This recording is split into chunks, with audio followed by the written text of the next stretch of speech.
Hi, I'm Matthew Herzberg, and this is the Myopia Mindset. My guest for this episode is Dr. Dwight Barnes. He wrote an absolutely stellar article about his checklist for starting a myopia management practice. He's going to come onto the episode and go into more depth and detail, not only just about the article as a whole, but about each of the topics that he outlines. I'm going to put a link to this article in the show notes so you can follow along with us.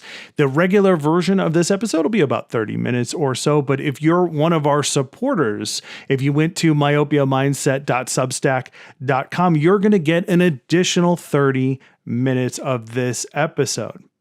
All right, let's get to it.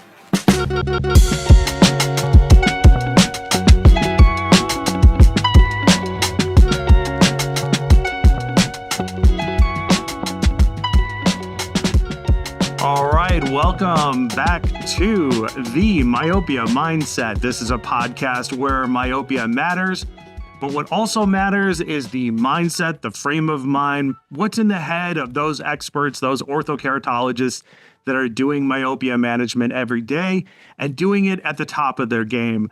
And that is what this podcast is all about. I got a special guest with me, Dr. Dwight Barnes. He is an outstanding orthokeratologist. He's a myopia management specialist.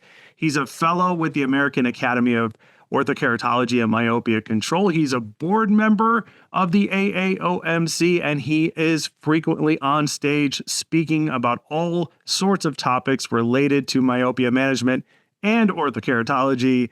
Dwight, welcome back to the podcast, or welcome back. Welcome to the podcast for the first time. I guess that's true. Although we have done a podcast before. Back on the Corrected View. Awesome. Sure. But thank you for having me, Matthew. Yeah, I love having every opportunity to talk about myopia control. It is absolutely my passion. I love talking to people who have been doing it longer than me, so I learn. I love talking to the newbie so I can teach. That's one of the great things about the myopia control space that exists now, as it's grown from just a handful of the pioneers to be a larger group of people.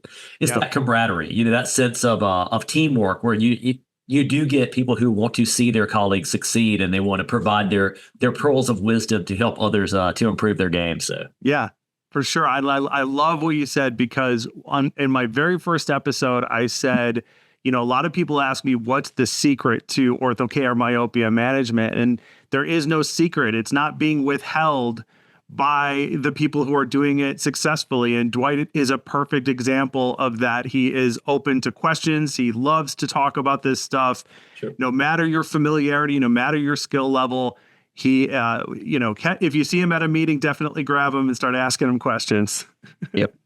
Yeah, and the meetings are where it's all at. You mentioned AAOMC and, of course, the Vision by Design meeting, which is one of the big ones. I just got back from GSLS, which was great. That's not one that I go to every year, but that was a great environment there as well. Got to see some good colleagues there. So the energy is so wonderful around the specialty. Yeah. And I'm glad that has been enduring, over the years. It's like, I go back far enough where I can remember where we were lucky enough to get like an hour or 2 hours at most to talk about ortho-K at a meeting. Sure. And now it's the buzzwords. Myopia management is a whole thing. So I'm super excited that it's well represented at meetings. So, Dwight, I have you on the podcast because, when I wanted to bring back this or start a new show, I was like, we need to cover like the workflow of a practice, the essentials, here's your checklist. Make sure you have these things in place before you start. And I was lucky enough to come across your article that I'm going to link to this article in the show notes. It's in the review of Optometry. So I'll put a link to that in the show notes. And Dwight just very accurately and very expertly just nails it on these are the things that you should have in place. And here's a handy checklist. And here's just enough information about why these things are important. So I thought, instead of me reinventing the wheel, why don't I just go to the source and have Dwight on the podcast and we'll just talk about it.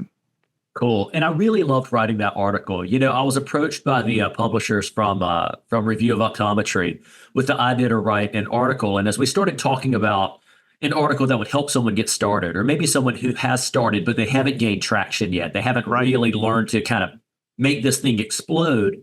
what could help them out. And eventually the concept came around of doing it like a checklist. And I think that's fantastic because I use checklists in my life and I use them in my practice.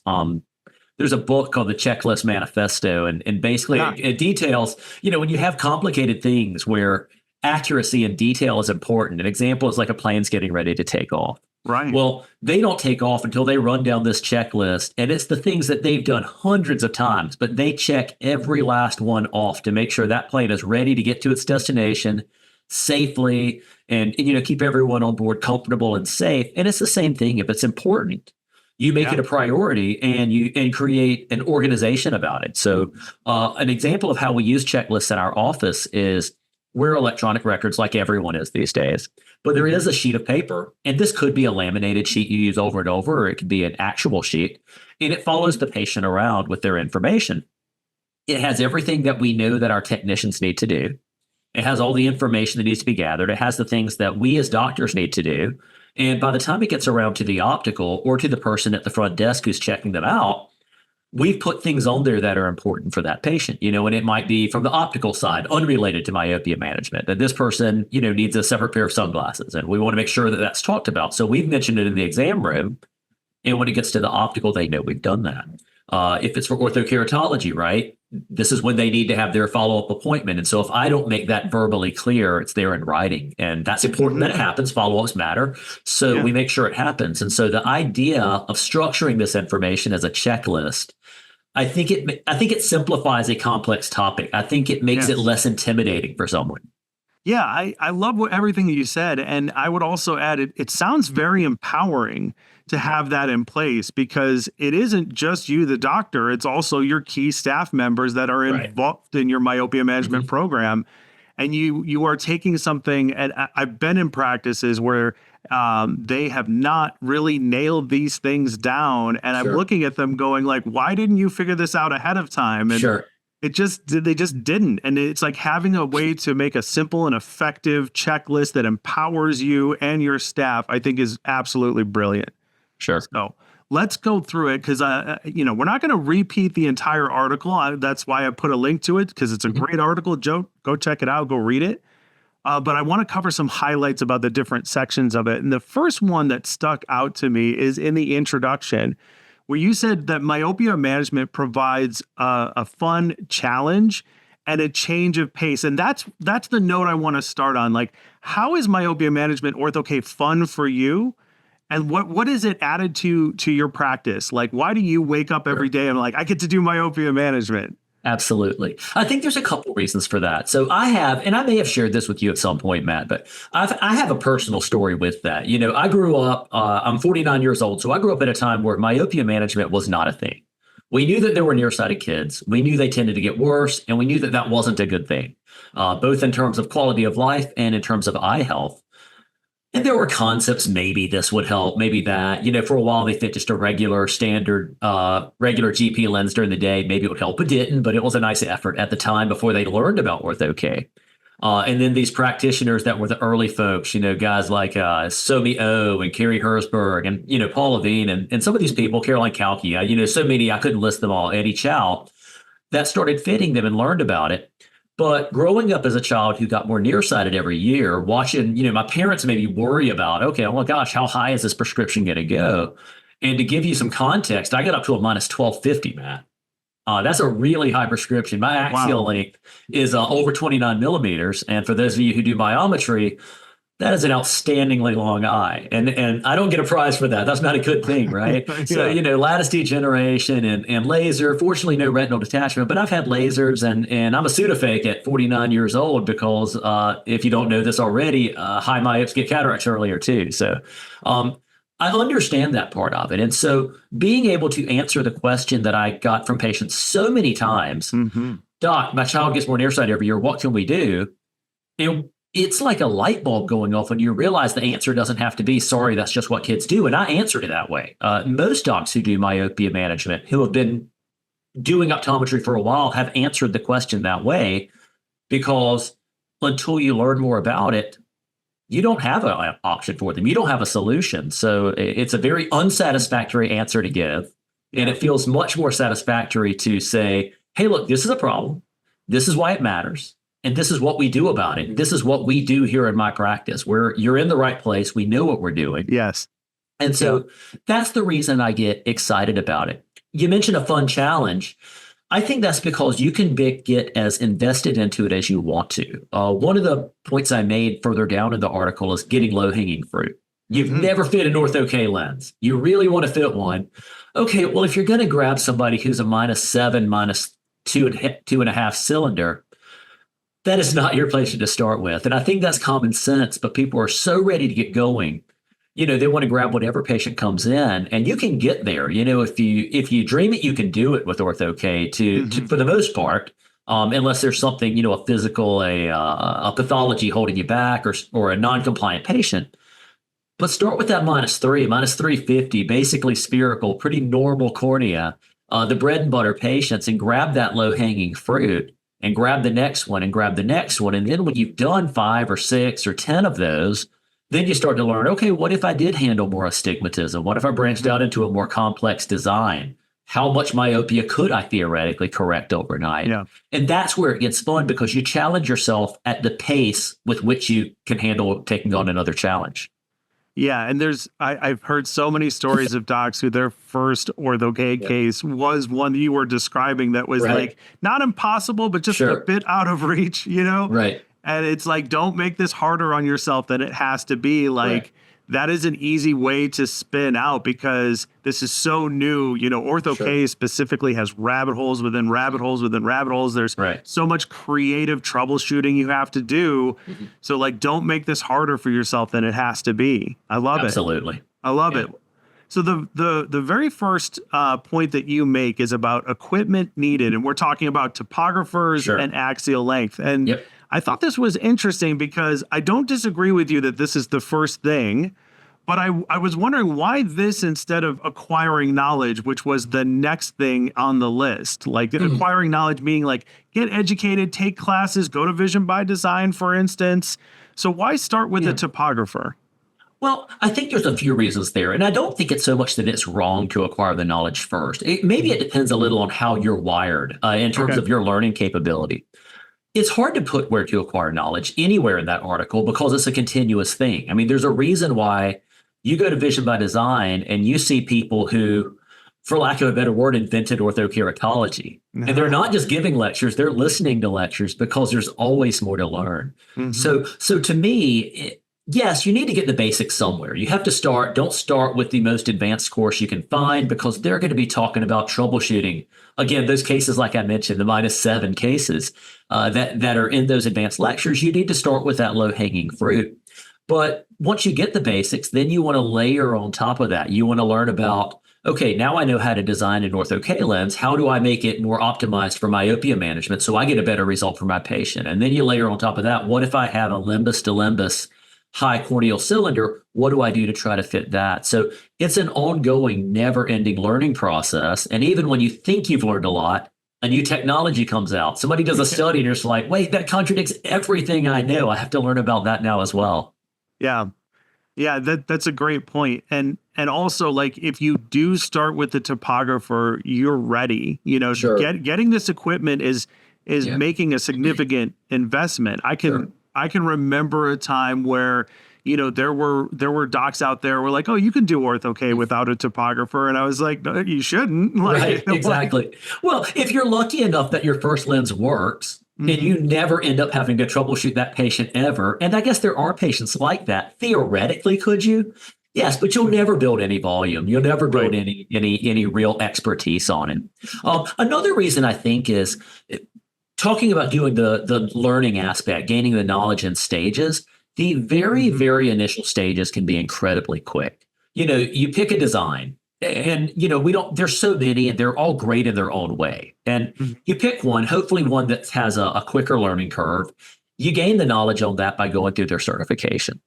At that point, you're not an expert. You don't have all the pieces in place, like your fee structures and exactly how you're going to schedule them, but you know the basics of how to fit that one design.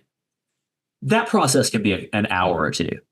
And so you take that and you fit that one hopefully easy case, the one that looks easy on the surface, right? They don't always turn out Yeah. that way. Yeah. My buddy Albert once told me, and I found that he was right. Albert Pang, and I know you know Hmm. Albert. Hmm. He was one of my mentors starting off, and he said, about 80% of the patients are going to be exactly as difficult or easy as you think they're going to be, and the other 20% are going to surprise you. And he's absolutely right. Oh, You take it yes. on a difficult case, and it ended up being, oh my gosh, I got that in one lens. That's fantastic. Good for me. And then you take on one that's like a really on the surface simple case, and you're still troubleshooting it 3 months later.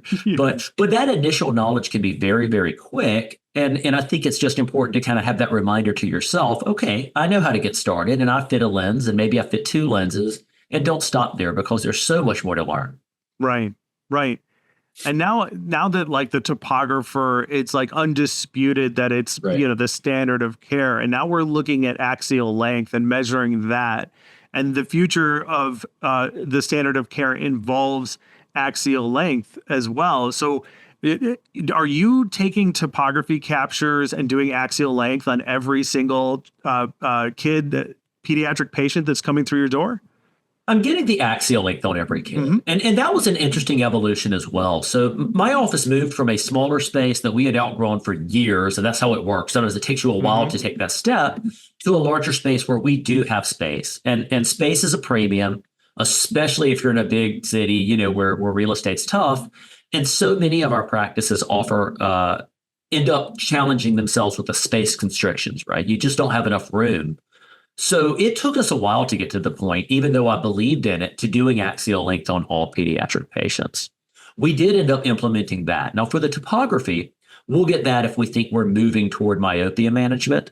And even if we're starting with a soft lens, for example, that doesn't require it, I like getting the baseline topographies. They might change their mind down the road. It's nice to be able to just quickly glance at the topography and say, oh, okay, I think he is a good candidate. Let's move forward. Right. But it gives you, at first, I was getting those measurements only on patients who were actively under a management program. But it's a wonderful piece of patient education. And it's also a wonderful thing for doctors because you do get those patients whose axial lengths are much, much longer than you would expect based on their refraction. They're not a 5. They're not a 6. They're a 250. But for a 250, they have a long axial length. And knowing that their risk profile is worse allows you to manage them better and allows you to educate the parents more appropriately on maybe what the next step should be with their child. Yeah. Yeah. And, when you measure axial length, you have the data right there. So that even if that parent is not, because like at Herzberg Optical, the practice I grew up in, we worked on patients on average and their parents for 5 years before we saw any sort of turnaround. Right. And if we had had axial length back then, like what a great tool to be able to show the parent, like, hey, I said to see you back in a couple of months or 6 months or whatever the case may be. And this is how things have progressed. And I have an actual piece of data to show you to back up what I was saying before. And I think the other great thing about that is the patient education aspect once they've started in an orthokeratology treatment. Because before axial length, really, we knew we were slowing progression. But if you asked us how much did we slow it, it's murky. And you don't want to give murky answers to parents, but you have the information you have, and that's it. When you can look and say, okay, well, the back vertex power of the lens is this, and it's remained stable. Has our over refraction changed? Absolutely, that gives you information, but it's less tangible. It's a very abstract concept to parents, and it's clearly not as accurate either. So when you can take this patient, and let's say they started with you, they're 11 years old, and they started with an axial length of 24.75. And of course, it's going to increase some over time, but you're slowing that increase in axial length to the point that it's actually elongating slower than their non-myopic peers. So when you plot that and you've had them in the program for 4 years, you actually see a decrease in the percentile. And with the software available now, and we use one of these devices in our clinic, so we can pull it right up in the exam room. It shortens the conversation because data is powerful. Yes. And where I live, we have a very educated, very proactive parent base. So they understand data anyway. But anyone can understand that because all of these kids had growth curves for their height and their weight when they were very small. even head circumference they put on a growth curve. So parents are already used to looking at that data. And when they're 11-year-old, sure, they may not have looked at that data in years, but they do understand it. And there's no more powerful way to show the impact that has been had on this child's life by saying, okay, they were in the 78th percentile and now they're in the 74th percentile. That's not good control. That is great control. Yeah. This is an overwhelming success. I hope you're as excited as I am. And I don't know if you can tell, Matthew, but I get excited about things like that. Yes. And I think it is contagious because the parents should be excited. They've done this wonderful thing for their child by enrolling them in this program before their child was old enough to make that decision on their own and before they had the financial means to do so. And they've set their child on the course for having a healthier eye throughout their entire life. That's all parents want. They want to give their kids the best life they can. Yeah. And we should never discount that fact. In the myopia industry, we should always take it upon ourselves to present this information to parents, because a lot of new to myopia management docs are very squeamish about talking about what they do, talking about it again the next time they see them. Sure. And it's like you owe it to that parent that if this is something that you're going to do, like I'm the kind of person that says not everybody should do myopia management if you're an optometrist. Sure. There's plenty of other specialties out there. There's plenty of other ways to serve your patients. But if you are going to be into myopia management, like you owe it to that parent to let them know what's going on. So I love everything that you said with that. And on that line, there's a parallel there with other specialties like vision therapy. If you don't do vision therapy, but a child clearly needs it, you're doing them such a disservice if you don't mention it. And yes, you're going to have to do a referral to a colleague, and you're going to have to get comfortable with that. And hopefully there's someone nearby who knows what they're doing and will send that patient back to you. Right. Optometry historically has done a very poor job of referring to other optometrists. And there's so many opportunities. Almost no office does everything. Maybe you do vision therapy and myopia management, but you don't do low vision.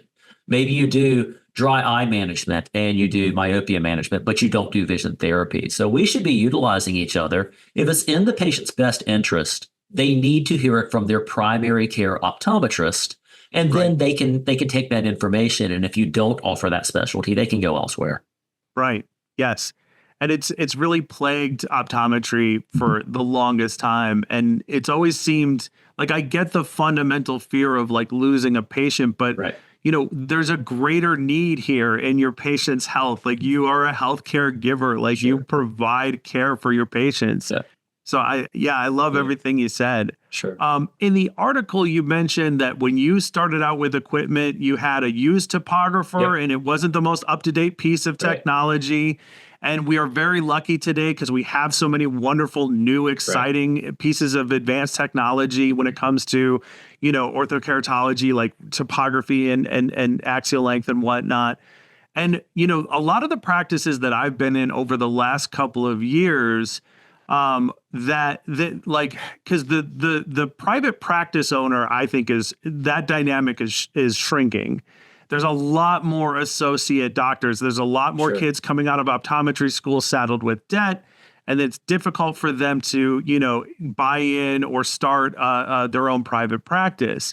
So a lot of the docs that I've worked with over the last couple of years were associates.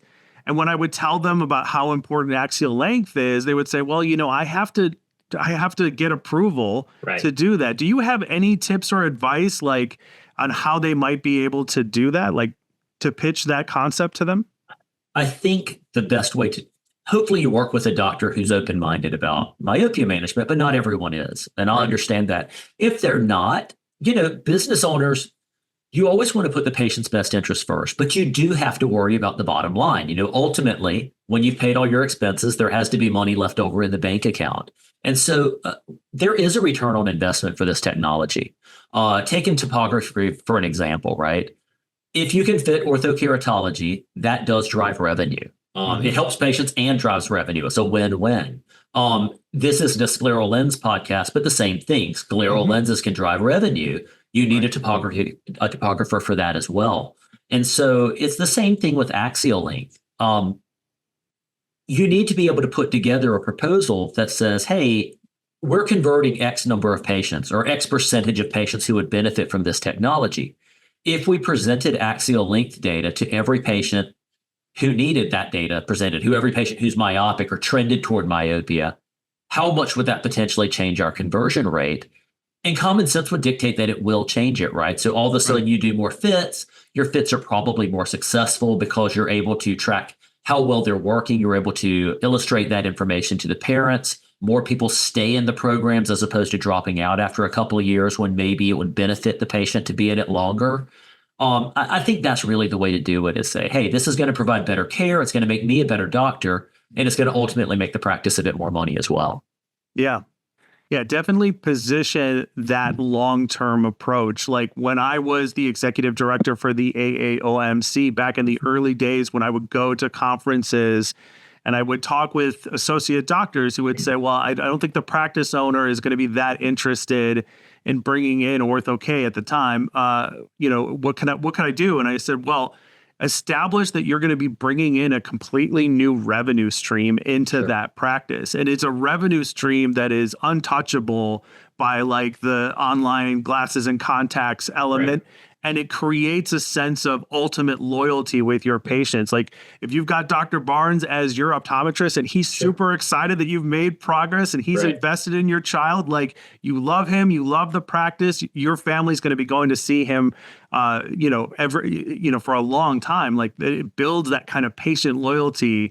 That is an untapped revenue center, in my opinion. And I know it because I grew up with it. Like that's the model my parents used, you know?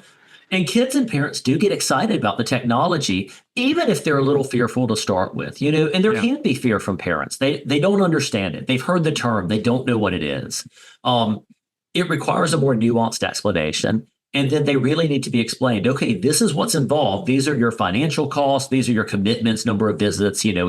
Kids are busy these days, right? They have a lot of activities. You need to come in. And then these are the benefits, right? We don't know exactly at what rate your child will progress. We do know that your child will progress. And they're at a point right now that I consider them to have a fair bit of risk. And this is what the benefit is to your child. I think that's really powerful with that. That's important. Yes, totally. Love it. Let's go to acquiring knowledge. We covered a lot of the topics that I had written down. But one that I like, we understand the importance of, like, there's so much education out there. Right. Like Vision by Design is important because it is the meeting for myopia management. Right. You cannot do better than that. It has an outstanding boot camp for newcomers program that Dr. Barnes has participated in, is a key component of, and you really cannot find a better experience that. But like at the time we're recording this, Vision by Design isn't until October of 2025. Right. We're at the beginning of the year here in January. Sure. So what other kind of things should doctors be doing to get educated and acquire that knowledge before Vision by Design? Sure. Well, I am biased toward the AAOMC. I'm biased toward Vision by Design and boot camp. So I think I would say, first of all, I would circle that meeting on your calendar. Look it up, find out when it is, circle it on your calendar. And yes, you don't want to wait to start learning until then, but realize that's going to build on what you've got. Boot camp was the brainchild of Caroline Kalki, and she's amazing. She's still involved with it. She has entrusted me to also be involved and kind of share that responsibility. And I love that she's trusted me to not screw up her ideas. So I do participate heavily in that. And I love that we have so many great speakers that we bring in. As you wait for that meeting to come around, you should absolutely subscribe to journals that have a lot of content related to this. There's a review of myopia management. If you're not subscribed to that, you should probably do that. It gives you some good insight. There are websites with great information. There's Myopia Profile by the Kate Gifford and Paul Gifford. Gifford. Wonderful website, and they're really smart, and they do a good job with that. There's the AAOMC website. Membership is not expensive. One of the benefits of that I think is overlooked is a lot of organizations have like a Google group with an email chain, but many of them are underused. There's not a lot of traffic. Somebody asks a question, maybe they get one response. You'll get someone ask a question, and it will be a very healthy and friendly debate, right? People have differing opinions. They are respectful about it. I've seen online groups where people just get ripped apart for not knowing something. I'm like, oh my gosh, like, is that really what we are as optometrists? And you don't get that. Again, because of the camaraderie that exists, people say, okay, I can see from the way this question was written, this person is new to it. They don't have a lot of knowledge. Let me encourage them. Let me Yeah. correct them. And then let's let others chime in. And all of a sudden you're reading through this email thread and you're starting with a question that seems so simple that of course you understand that. And sorry, my phone's ringing here. We're just gonna turn that off. So it starts with a concept that as a seasoned fitter, you completely understand and know, but you're not wasting your time because by that fourth or fifth response, it's evolved into a really nuanced conversation with a ton of great information from some of the smartest people in the orthokeratology world. Yeah, it's docs from all over the world, the larger community who are participating in that conversation.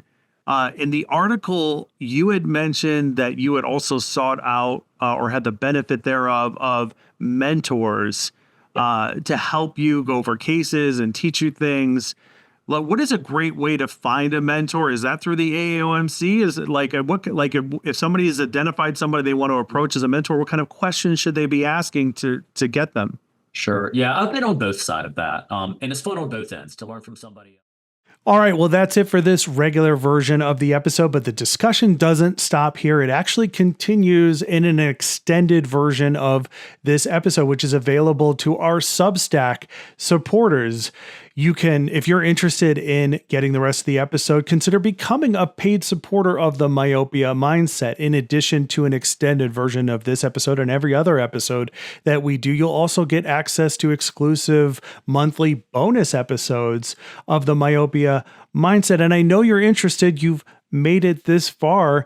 And for the cost is $12 a month, which is basically the cost of a cup of coffee each and every week. And that's how I like to put it. Listen, if you would buy me a cup of coffee each and every week to nerd out about myopia, to bring on amazing guests, to spread the word about how awesome myopia management is and how more ECPs should be engaged in this specialty, then please consider becoming a paid supporter of the Myopia Mindset.